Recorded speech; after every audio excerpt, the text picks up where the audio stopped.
Hi friends, ఈ వీడియోలో Nifty and bank Nifty analysis నిన్న మనం చెప్పినటువంటి అనాలిసిస్ ఆధారంగా చూసినట్లయితే మనం చెప్పుకున్న థర్డ్ ప్యాటర్న్ ఈ విధంగా గ్యాప్ డౌన్ ఓపెన్ అయినట్లయితే ఈ లెవెల్ వరకు వెళ్ళొచ్చు, ఈ లోవర్ లెవెల్లో సపోర్ట్ తీసుకోవచ్చు అని కూడా చెప్పాను. కానీ మార్కెట్ మనం అనుకునే లెవెల్ కంటే కూడా ఇంకా ఫాల్ అయ్యి గ్యాప్ని ఫిల్ చేస్తూ మార్కెట్ పైకి వెళ్ళిపోయింది. ఈసారి ఫ్యూచర్ స్టాక్స్ రిలేటెడ్ కొన్ని రెగ్యులేషన్స్ చేంజ్ అయ్యాయి కాబట్టి మనకి ఇలా గ్యాప్ అప్స్ కనిపిస్తున్నాయి. లాస్ట్ 2 minutes లో ఈ విధంగా కనిపిస్తున్నాయి. కాబట్టి మనం రేపటి నుంచి చేసే అనాలిసిస్ అనేది ఫ్యూచర్ లో చేద్దాం, నిఫ్టీ ఫ్యూచర్ లో చేద్దాం. ఈ రోజు ఈ లెవెల్స్ ఇలానే మెయింటైన్ చేద్దాం. ప్రైజ్ యాక్షన్ కన్సిడరేషన్ చేయండి.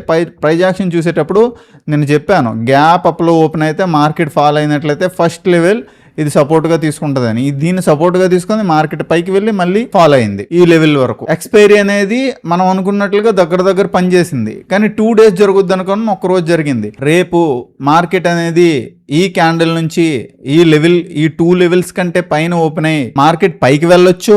ఫస్ట్ థింగ్, ఇది ఎక్కువ ప్రాబబిలిటీ ఉండొచ్చు. అండ్ సెకండ్ థింగ్, మార్కెట్ అనేది మళ్ళీ ఈ లెవెల్కి రీటెస్ట్ అయ్యి ఈ లెవెల్లోనూ ఎక్కడో క్లోజ్ అయ్యి నెక్స్ట్ రోజు పైకి వెళ్ళొచ్చు. కానీ ఇలాంటి క్యాండిల్ వచ్చింది కాబట్టి మార్కెట్ పైకి వెళ్ళాలి.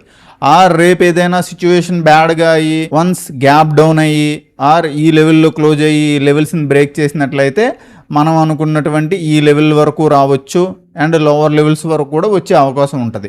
మార్కెట్ అనేది ఈ లోని బ్రేక్ చేసేంత వరకు కూడా నెగిటివ్ మూవ్ చూడవలసిన అవసరం లేదు. అండ్ మార్కెట్ ఎంత నెగిటివ్ గా ఉన్నా సరే బ్రేక్ చేసింది, గ్యాప్ ని ఫిల్ చేసింది, మళ్ళీ పైనే క్లోజ్ అయింది అంటే బుల్లిష్ మూమెంటం అనేది మార్కెట్ లో ఉంది.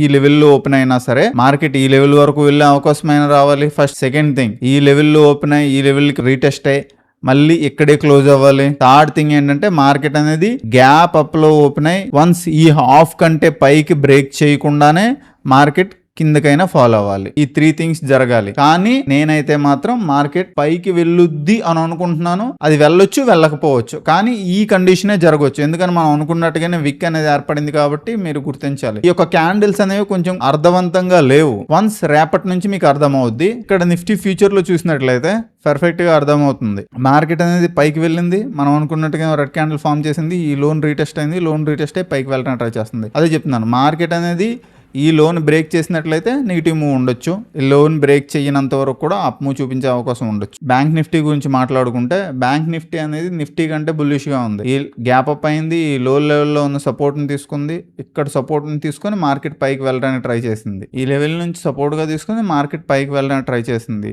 కానీ రేపు ఏమవుద్దో చూడాలి. సేమ్ ఏ కండిషన్స్ అయితే నిఫ్టీకి అప్లై అవుతాయో బ్యాంక్ నిఫ్టీకి కూడా అదే కండిషన్స్ అప్లై అవుతాయి, గుర్తుపెట్టుకోండి. ఈ ఇన్ఫర్మేషన్ వాల్యుబుల్ గా అనిపించినట్టయితే లైక్ చేయండి, కామెంట్ చేయండి అండ్ సబ్స్క్రైబ్ చేసుకోండి. ఇక పైన మనం చెప్పబోయే 18 స్టాక్స్ గురించి బిగ్ వీడియోస్ వస్తూ ఉంటాయి. మన ఛానల్లో పెట్టడానికి ట్రై చేస్తాను, అవి చూడటానికి ట్రై చేయండి. Okay, bye bye, happy trading. Thank you so much.